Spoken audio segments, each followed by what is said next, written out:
आप शुरू कीजिए। बोलो श्री प्राणनाथ प्यारे की जय। श्री सतगुरु महाराज की जय। समस्त सुंदर साथ की जय। प्रणाम जी, सभी सुंदर साथ जी के श्री चरणों में कोटि कोटि प्रणाम। साकी पिलावे शराब रूहे प्याले पीजिए। साकी पिलावे शराब रूहे प्याले लीजिए। हक इश्क का आब भर भर, हक इश्क का आब भर भर प्याले लीजिए। साकी पिलावे शराब रूहे प्याले पीजिए। ओ साकी पिलावे शराब रूहे प्याले पीजिए। हो कई रस इन शराब में, हो कई रस इन शराब में, ए जो पिलावत सुभान। मस्ती पिलावत कायम, मस्ती पिलावत कायम, मेहर करके मेहरबान। साकी पिलाए शराब रूहे प्याले लीजिए। साकी पिलाए शराब रूहे प्याले लीजिए। हक इश्क का आब भर भर, हक इश्क का आब भर भर प्याले पीजिए। साकी पिलाए शराब रूहे प्याले पीजिए। हो कई सुख दिए अरस के, हो कई सुख दिए अरस के, कई सुख दिए निस्बात। कई सुख दिए अरस के, कई सुख दिए निस्बात। कई सुख दिए इलाम के, कई सुख दिए इलाम के, बेशक जो नसीहत। साकी पिलावे शराब रूहे प्याले लीजिए। साकी पिलावे शराब रूहे प्याले पीजिए। हो कई सुख दिए निस्बत के, हो कई सुख दिए निस्बत के, जूठा तन कर यार। क्यों कहूँ सुख महबूब के, क्यों कहूँ सुख महबूब के, जाके कायम सुख अपार। साकी पिलावे शराब रूहे प्याले लीजिए। साकी पिलावे शराब रूहे प्याले लीजिए। हक इश्क का आब भर भर, हक इश्क का आब भर भर प्याले लीजिए। साकी पिलावे शराब रूहे प्याले लीजिए। यो हक लिखिया फुरमान में, ओ यह हक लिखिया फुरमान में, पहले मेरा प्यार। यो हक लिखिया फुरमान में, पहले मेरा प्यार। जो पीछे दोस्ती करो, जो पीछे दोस्ती करो, तो भी सच्चे मेरे यार। साकी पिलावे शराब रूहे प्याले लीजिए। साकी पिलावे शराब रूहे प्याले लीजिए। ओ हक इश्क का आब भर भर, हक इश्क का आब भर भर प्याले पीजिए। साकी पिलावे शराब रूहें प्याले पीजिए साकी, पिलावे शराब रूहें प्याले पीजिए।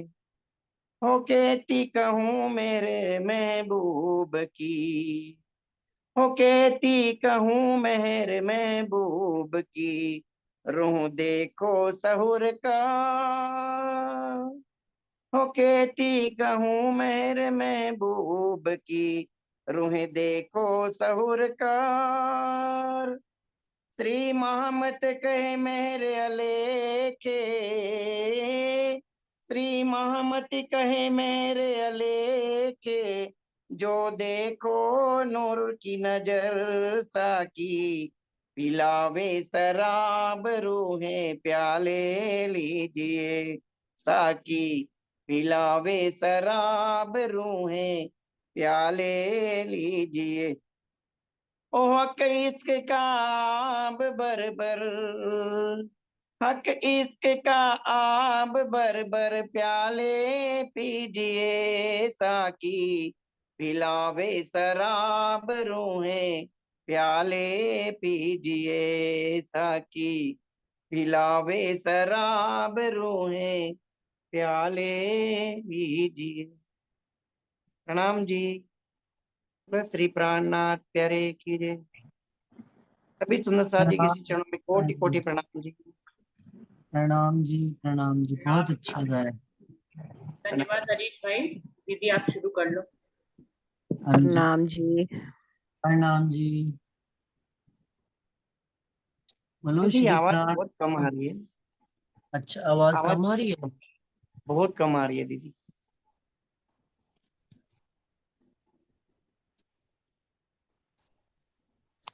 नहीं, बोलो आज श्री तो आवाज प्राण। ठीक है। हो सकता है मेरी नेट में प्रॉब्लम। बोलो श्री प्राणनाथ प्यारे की जय। बोलो श्री सतगुरु महाराज की जय। बोलो श्री निजानंद स्वामी की जय। बोलो श्री निजानंद संप्रदाय की जय। समस्त सुंदर साथ की जय। वंदो सतगुरु चरण को, करूं सुप्रेम प्रणाम। अशुभ हरण मंगल करन, धनी श्री देव चंद जी। श्री प्राणनाथ निज मूलपति, श्री महराज सुना। तेज कुंवर श्यामा युगल, पल पल करूं प्रणाम। पिया जी को पल पल करूं प्रणाम। प्रथम लागू दो चरण को, धनिये न छुड़ाइयो खिन। लाख तली लालड़िया, मेरे जीव के ही जीवन। इन पाँव तले पड़ी रहूं, धनी नजर खोलो बातू। पल ना वालू निरखूं नेत्रे, मेरे जीव के जीवन। प्यारे मेरे प्राण के, मोह पल छोड़ो जिन। मैं पाई मेहर महबूब की, मेरे जीव के जीवन। मेरे जीव के जीवन। प्रणाम जी सुंदर साहब जी, सबके चरणों में प्रणाम। सुंदर साहब जी, प्रकरण चल रहा है हक महबूब के जवाब, रूहों मेरे तुम्हारा आशिक। हमने चौपाई पढ़ ली थी 41। शॉर्ट रूप में थोड़ा सा पीछे का, कि आप धाम धनी राजी महाराज, हम रूहों के वास्ते इस संसार में आए। उन्होंने अपना आशिकी संसार में हमारे साथ साथ तो आए हैं, हमें लेने भी आए हैं। हमारे वास्ते हर पल हर घड़ी हमारे सिर पर खड़े हैं। सुभान। हमारी हमें सुख देने के वास्ते भी वो हमारे संग ही खड़े हैं। और यहाँ तक कह दिया कि तुम मुझे एक बार याद करोगे तो मैं तुम्हें आगे 10 बार जी जी करूंगी, और यदि तुम मेरी सुध और सुंदर साथ को दोगे तो वहां पर भी तुम्हारा हुक्म चलेगा। इस शुद्ध देने की वजह से मेरा हुक्म तुम्हारे आगे आगे चलकर पहले से ही सारा मार्ग साफ करता चलेगा।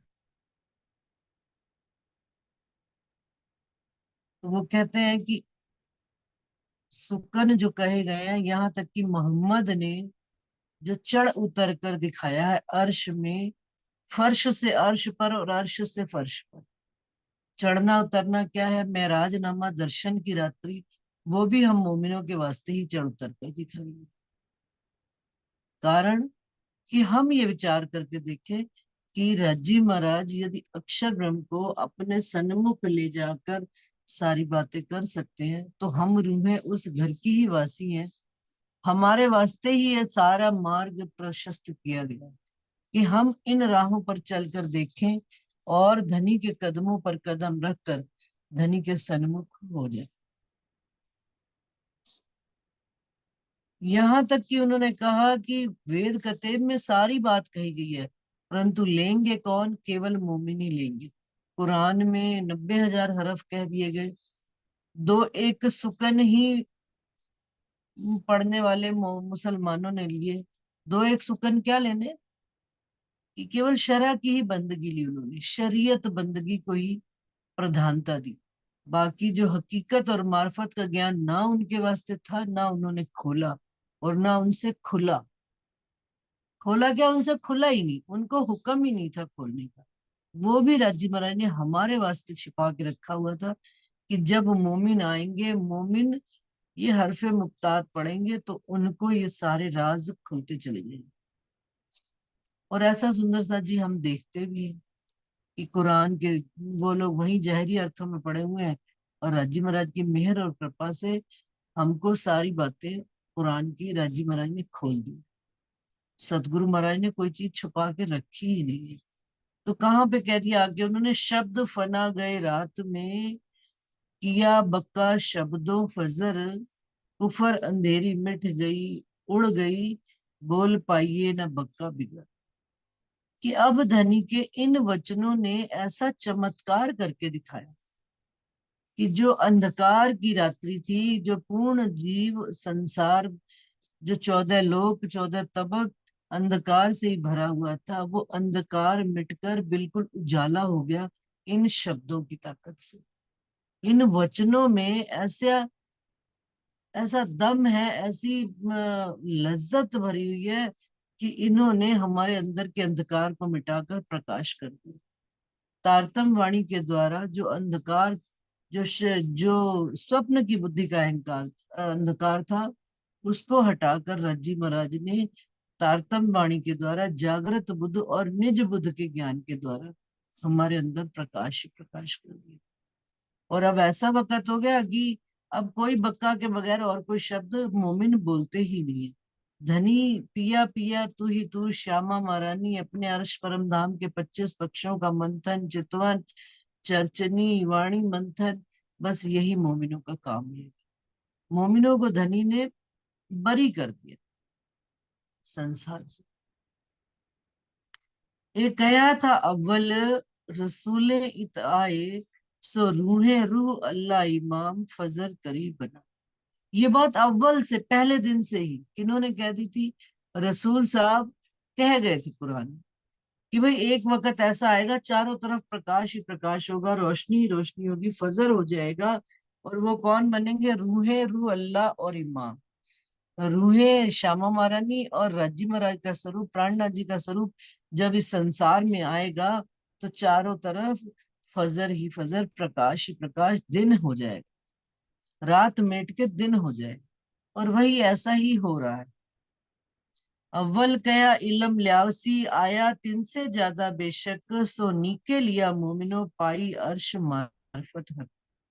पहले ही कह दी गई थी ये बात कि इलम आएगा और इलम के माध्यम से मोमिनों को दिन दिखेगा, फजर दिखेगा, लेकिन उस इल्म ने कहते हैं आया तिन से ज्यादा बेशक, जितना मोहम्मद साहब ने कहा था उससे भी अधिक इल्म इस संसार में आया है। और मोमिनों ने उस वाणी को, उस बेशक के वचनों को, खुदाई इल्म को, वो कैसे कहते हैं, नीक के लिया, बड़ी बारीकी से एक एक बात को समझ बूझ कर ग्रहण किया है जीवन में, और हादी के कदमों पर कदम चलना प्रारंभ कर दिया। और इस कारण से पाई अर्श मार्फत हक, राजी महाराज की वो मार्फत का स्वरूप, स्वलीला अद्वैत के धनी के दिल के भेदों को हम मोमिनों ने यही बैठे बैठे पा लिया। इसके बरकत से, इन वचनों की बरकत से। वचन ऐसे हैं कि दिल में घाव कर जाते हैं, वचन ऐसे हैं जो कठोर दिल था उसको कोमल कर देते हैं। अब वचन क्या कर रहे हैं, धनी के करीब और ले जाते जा रहे हैं और संसार से दूर होते जा रहे हैं। यही दिन होना है, यही फजर होना है, यही रात्रि का मेट होना है। ये इलम लिए ऐसा होत है, आप बेशक होत हयात, और कायम हुए देखो सबको, पावे दीदार बातून हक जा। इस वाणी के इन वचनों से क्या होता है, आप बेशक होत हयात, हम खुद तो बेशक होते ही होते हैं, और अपने आप को हयाती सुख, हयाती के अखंड होने का सुख प्राप्त कर रहे हैं। सुंदर सा जी आज सुबह सुबह प्रातःकाल 4 बजे जब नींद खुली तो एक ऐसी बात खुली, पता नहीं सुंदर साथ को जचेगी या नहीं जचेगी, लेकिन मैं शेयर कर दूं। आत्मा का धन है, धनी ने कहा है मिल बांट कर लेने से ही सुख मिलता है। कि 28वां कलयुग मेरे से, क्योंकि कभी किसी सुंदर सा ने पूछा था कि ये कौन सा 28वां कलयुग है, कितने मतलब द्वापर त्रेता निकल चुके हैं, सारी बात पूछी थी, क्या ये अब वही वाला 28वां कलयुग है। तो इस प्रश्न के जवाब में सुंदर सा जी मेरे दिल में जवाब आ रहा था कि जिस तन में हमें धाम धनी की खबर मिल गई, जिस तन में जिस वक्त पर सुरता आकर बैठ गई, वही काल 28वां कलयुग। हमें बाहर कैसा भी चल रहा है, लेकिन धनी ने अपने सुखों को देना प्रारंभ कर दिया, अपने से जोड़ लिया, निस्बत की पहचान करा दी, और जागृत बुद्ध और निज बुद्ध का ज्ञान हमारे अंदर आना प्रारंभ हो गया। हमारा 28वां कलयुग क्या है, मानव तन मिलना, मनुष्य तन मिला हुआ, श्रेष्ठ कुली सरदार सतगुरु महाराज के चरण कमल मिले, और ये वाणी मिली। जिस तन को जिस वक्त ये तीनों चीजें, चारों चीजें और भरत खंड, ये चारों चीजें एट ए टाइम एक जगह पे मिल जाए, वो 28वां कलयुग। उसको जाहिर में मत ढूंढिए 28वां कलयुग। हमें सतगुरु महाराज की कृपा, भारतवर्ष का भूमि, और ये अखंड वाणी का ज्ञान, ये इल्म लिए ऐसा होता है।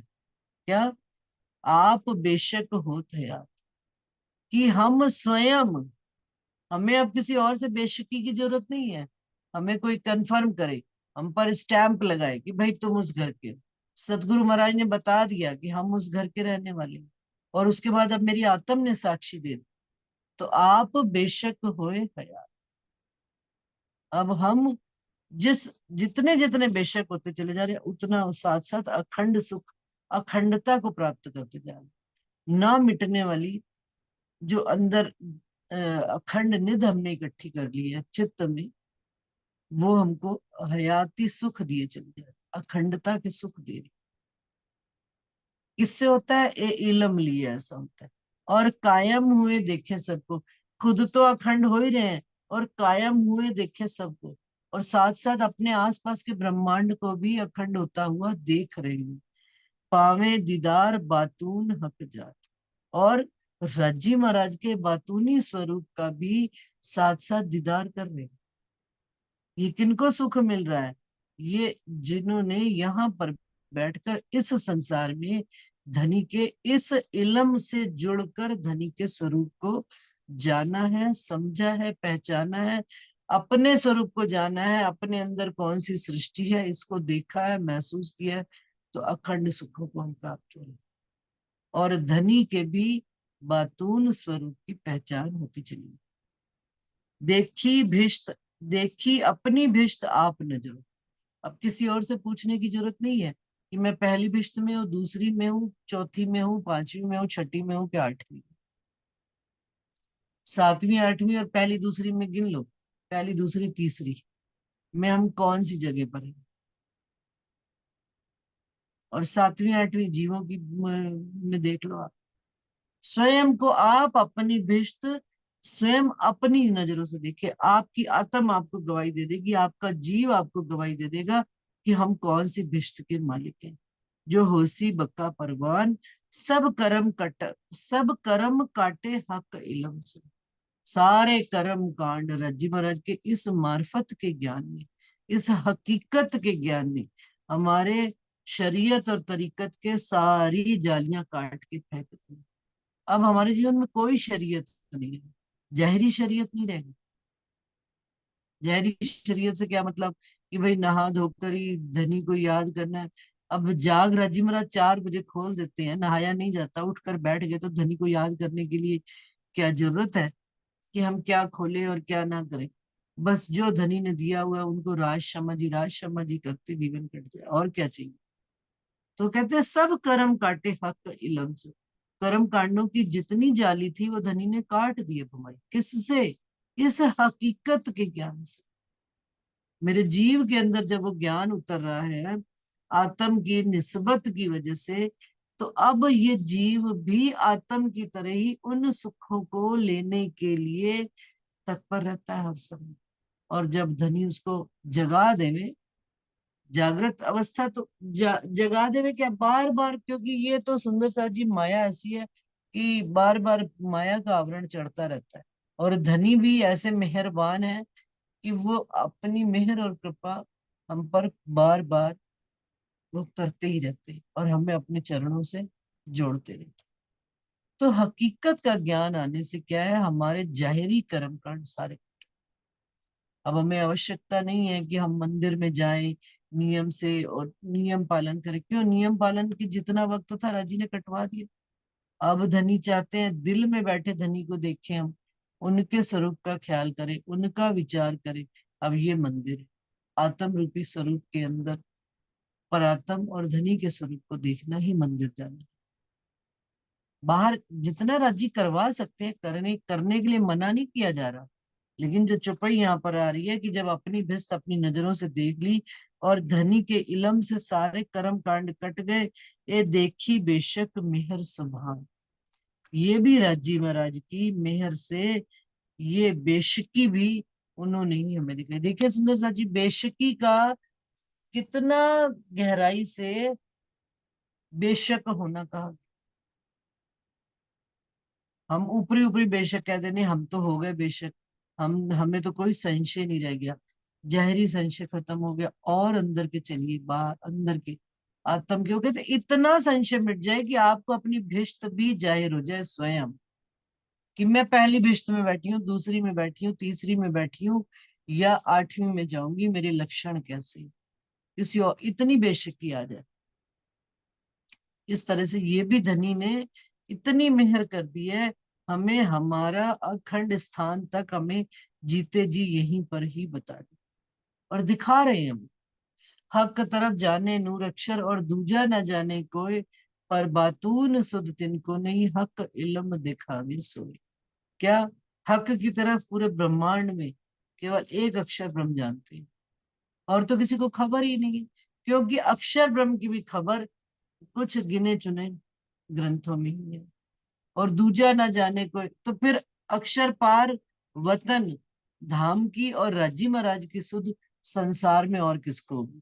अक्षर ब्रह्म को है भी, लेकिन उनके जानकारी में उनको उस घर की खबर होने के बावजूद, पर बातून सुध तिनको नहीं, उनको भी उस घर की उन लीलाओं की खबर नहीं जो रज्जी महाराज अपने अंगों के साथ इश्क की लीला करते हैं। हक इलम देखा मिसल, और धनी राजी महाराज इस इलम के माध्यम से, इस खुदाई इलम के माध्यम से हमको यहीं पर बैठे बैठे, जब हम बेशक हो गए हैं, तो हमको उन लीलाओं से परिचित कराते चले।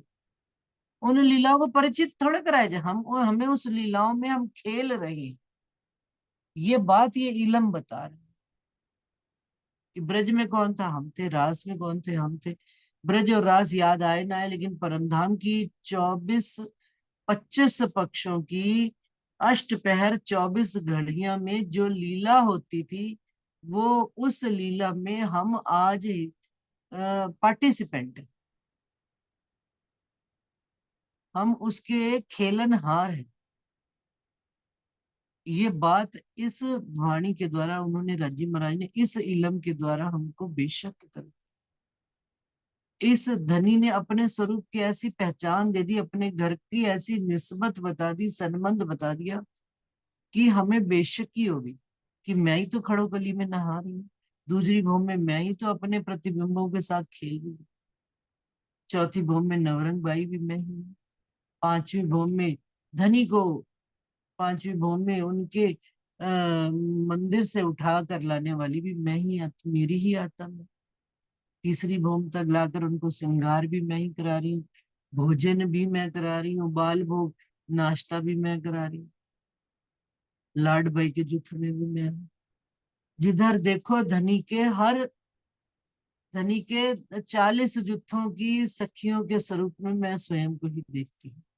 क्यों? क्यों? ये किसने हमको बेशक किया? इस इल्म की वजह। अभी कुछ दिन पहले पूछा था ना कि भाई सुंदर साथ जी वाणी पढ़ने वालों का कौन सा जुथ होता होगा, तो ये धनी ने हमको इस इलम के माध्यम से बताया। हम हर जुथ में घुस जाते हैं। क्यों? क्योंकि इस इलम ने हमको बेशक कर दिया। हमें धनी के लिए भोजन बनाना भी अच्छा लगता है, हमें धनी के लिए गाना भी अच्छा लगता है, हमें धनी के लिए नाचना भी अच्छा लगता है, हमें धनी के साथ छठी भौम में झूलों में झूलना भी अच्छा लगता है। दो हाथ की ताली भी झूलते हैं, सुखपालों में भी जाते हैं। छठी भौम में हम सुखपालों में जाते हैं, सातवीं आठवीं भौम में दो ताली की झूले झूलते हैं, आठवीं भौम में चार ताली के झूले झूलते हैं, नवीं भौम में धनी के साथ बैठकर दूर दूर तक परम धाम के 25 पक्षों का आनंद लेते हैं, सागरों में झीलते हैं। तो सुंदर सा जी हम तो पूरे परम धाम में ही बसे हुए हैं, क्योंकि वाहेदत्त की लीला में 40 जुत भी नहीं है। वाहेदत्त में तो सब हमारे अंदर है, हम सब के अंदर। वाहेदत्त यही तो वाहेदत्त है कि धनी मेरे अंदर है, मैं धनी के अंदर हूँ। यदि धनी मेरे अंदर है और मैं धनी के अंदर हूँ सुंदर साथ जी, तो मैं 40 जुत्थों के अंदर भी हूँ। ये वाहेदत्त की, ये धनी ने इस इलम के माध्यम से हमको दिखाया। कई सुख कायम इन इलम में आवे न माही हिसाब, हक सुराही बक्का खिलवत में ए इलम पिलावे शराब। कहते हैं इस वाणी में, इन वचनों में इतने अखंड सुख भरे हुए हैं कि हिसाब में नहीं आते हैं। तो धनी ने कैसे पिलाए हैं? जो हक सुराही बक्का खिलवत में, जो परमधाम में अर्श खिलवत की जो सुराही धनी ने बनाई हुई है, अपने दिल को सुराही बनाया हुआ है, उस सुराही से, उस सुराही के दिल के राज हमको ये इल्म रूपी, इल्म के माध्यम से हम वो इश्क का शराब पी रहे हैं। वो खिलवत की बातें, वो धनी के साथ हम कैसे लाड लड़ाते थे, धनी हमें कैसे रिझाते थे, कैसे हम आशिक बन बनकर दौड़ कर धनी को रिझाया करते थे 25 पक्षों में। और यहाँ पर धनी कैसे आशिक बनकर हमको रिझा रहे हैं। अब यहाँ उन्होंने हमें माशूक बना दिया, खुद आशिक बना। और जितना जितना हम धनी से जुड़ते चले जा रहे, धनी हमको अपनी आशिकी की बता रहे, और हम भी उन पर आशिक कैसे हो रहे हैं कि तन मन जीव न्यौछावर की। हम और क्या आशिकी उनके साथ निभा सकते, हम उनको क्या सुख दे सकते। बस जो है सब आपका ही दिया हुआ धन, जो उपजा रहे वो आप ही उपजा रहे हो, जो दे रहे हो वो आप ही दे रहे हो, और कुछ भी हमारा नहीं है। सो मैं भेजिया तुम्हें मोमिन, देखो पहुंचा इश्क चौथे तबक। जो हक सुराही का, जो रज्जी महाराज का दिल की सुराही है, उसमें जो इश्क भरा हुआ है, सो मैं भेजा तुमको वाया इस इलम के। देखो पहुंचा इश्क चौदह तबक। इस तरह से धनी का वो इश्क इस इलम के माध्यम से संसार में उतरा। ऐसा इश्क मेरा तुमसे, इनमें पाइए ना जरा शक। इस इलम के माध्यम से सुंदर साथ जी ये बात हमको पता लगी है कि धनी का जो इश्क हमसे है वो कोई और हमसे कर ही नहीं सकता। इस बात में हमको इतना सा भी अब संशय नहीं रह गया। क्यों? क्योंकि देखते हैं संसार में सुंदर साथ जी, सुंदर साथ है, आपस में सहेलियां हैं, मंदिर हैं, द्वारे हैं, सब एक ना एक दिन दुख में ही परिवर्तित हो। क्यों? क्योंकि ये ऐसा वियोग, ऐसी ऐसी धरती है ये संसार की, कि यहाँ पर आप किसी से भी प्यार कर लो, अंत तो गत्वा क्या है, वियोग ही वियोग, विरहा ही विरह। तो फिर अपना सच्चा कौन? संसार से प्यार किया, संसार छोड़, संसार राजी ने छोड़ा दिया। अच्छा, उसके बाद और गहराई से चलो, सुंदर साथ से प्यार किया, धनी के दरबार में प्यार किया, कहीं पर भी किससे भी प्यार किया, सब एक दिन, जितना हमने अपना ब्रह्मांड बनाया, वो ब्रह्मांड धीरे धीरे जैसे जैसे समाप्ति की ओर जा रहा है। तो क्या है, वो अंत तो गत्वा किसकी ओर बढ़ रहा है? दुख और दर्द की ओर बढ़ रहा है। जो अपने साथी थे वो धीरे धीरे बिछोड़ते चले जा रहे हैं, एक एक करके कम होते चले जा रहे हैं। तो वो भी दुख का कारण है। क्यों? क्योंकि जो ब्रह्मांड जितने प्यार से बनाया था, सुंदर साथ का भी ब्रह्मांड बनाया था, वो भी कम होता चला गया। और नयों के साथ, नए आते नहीं अभी, और आ भी जाएंगे तो अब वो प्यार स्थिति उतनी पैदा नहीं हो पाएगी। क्यों? क्योंकि धनी ने हमको इस इलम से ये बात समझा दी। क्यों? क्योंकि एक एक करके वो हमको सबसे सीमित करके सकोड़ रहे, अंदर हम सुकड़ते चले जा रहे। कहाँ? धनी के प्रति, बस अंदर धनी से जोड़ते चले जा रहे, बाहर से सिकोड़ते चले, बाहर का ब्रह्मांड से मटना शुरू हो गया।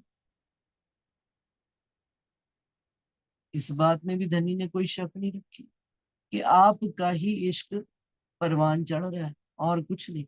और सब चीजें तो अधोगति की ओर जा रही हैं, लेकिन आपका इश्क परवान, आपका प्यार, आपका लाड, आपका जो सब कुछ है, धनी आपकी मेहरबानी बढ़ती चली जा रही है। कैसे? ये इलम बता रहे हैं। संसार कैसे हो रहा है कि जैसे चंद्रमा धीरे धीरे घटता चला जाता है। संसार, ब्रह्मांड जो अपना चारों तरफ है ना, क्योंकि आनंद मंगल उल्लास उमंग संसार की ही रही है। सुंदर साथ से जुड़ के उल्लास उमंग आता था, अब वो भी धीरे धीरे राज्य महाराज ने घटता घटता घटता चला जाए। और उनके प्रति, राज्य महाराज के प्रति बढ़ता है। जैसे कहते हैं, चंद्रमा नित नौतन अपनी कलाओं लेकर बढ़ रहा है, तो राज्य का प्यार बढ़े और संसार का प्यार घटे। बस यही, ये भी उन्होंने करके हमको दिखा। ये किससे पा रहे हैं हम? इसी लम के। यो किया वास्ते ईमान के, आवे आखिर रूहन, सो आए हुआ सबो रोशन, जाहिर बक्का अर्श दे। कहते हैं ये भी ईमान को बढ़ाने के वास्ते धनी ने, कि रूहों को ईमान आता चला जाए और ईमान बढ़ता चला जाए, ईमान में भी कमी ना आए कहीं। सो आए हुआ सबो रोशन, और सबके बीच में ये चीज रोशन होती चली जा रही है, और बिल्कुल प्रकाश रोशनी बढ़ती चली जा रही। जाहिर बकाश दिन, सूरज अपने पूरे ताप पर आता चला जाए। तो रोशनी दिन में बढ़ती चली जा रही। ज्ञान का प्रकाश बढ़ना ही प्रकाश का आना है, और अंधकार का नाश होना। अव्वल से बीच अबलग, तरफ पाई न बक्का की, मोहम्मद एता ही बोलिया, जासो ईसा पावे साहिब।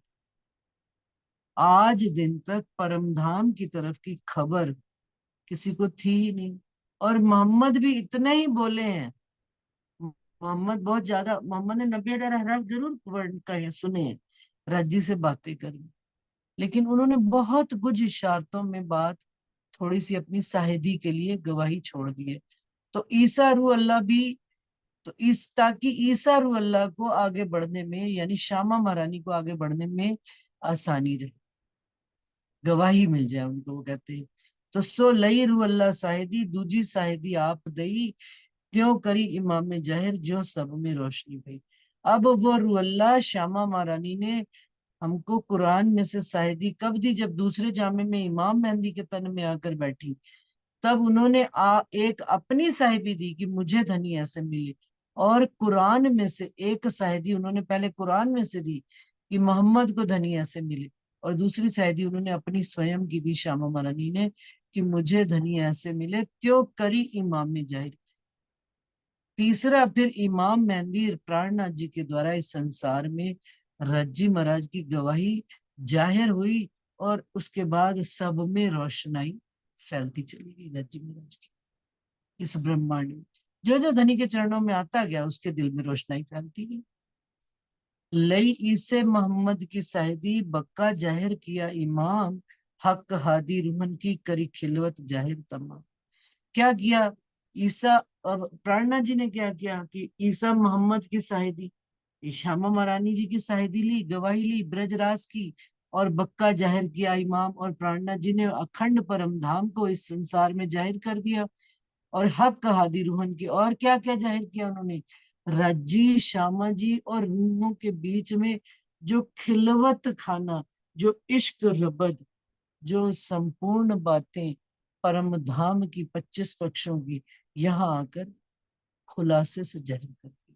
उन्होंने कोई भी चीज, जो वो बात हमने परम धाम में रज्जी को कह दी कि अगर आप हमारे आशिक होते तो हमसे ये बात ना छुपाते, अब उन्होंने अपनी आशिकी में एक पक्ष भी छुपा कर नहीं, दिल के सारे राज खोल दिए, 25 पक्षों के बातून भाव खोल दिए। तो क्या कह रहे हैं? करी खिलवत जाहिर तमाम, इन आखिर दिनों इमाम, बानी बोले न बक्का भी, सो सिरले सुकन गिरो ने कायम किए सबन। अब जब आखिर दिनों, क्या इन आखिर दिनों इमाम, जब परमधाम की 25 पक्षों की चर्चनी चितवनी, ये उस वक्त की लीला का वर्णन हो रहा है सुंदर साथ जी, जब पन्ना जी में पिछले 10 साल की, कि इमाम मेहंदी आप स्वामी श्री प्राणनाथ जी के मुख से केवल बक्का अर्श परमधाम के ही वचन प्रकट हो रहे थे। सागर सिंगार परिक्रमा खिलवत मार्फत सागर, छोटा क्यामतनामा बड़ा क्यामतनामा, केवल और केवल अखंड वाणी ही मुख से उनके जाहिर हो रही थी, और बक्का के अलावा कुछ वो बोलते ही नहीं थे, उनका तन तन नहीं रह गया था, वो अर्श का स्वरूप जाहिर हो रहे थे संसार में। और वही सुकन, वो वचन हम मोमिनों ने अपने सिर पर लेकर कायम किए सफर, सारे ब्रह्मांड को रज्जी महाराज ने गिरोह से अपनी सबको अखंड करवा दिया। दुनिया 14 तबके दिए, इल्मे मुर्दे उठाए, ताए मौत न हुए कबू, लिए बक्का मीने बैठा। अब दुनिया का जो 14 तबक का ज्ञान है वो क्या करता है? दिए इल्मे मुर्दे उठाए, उन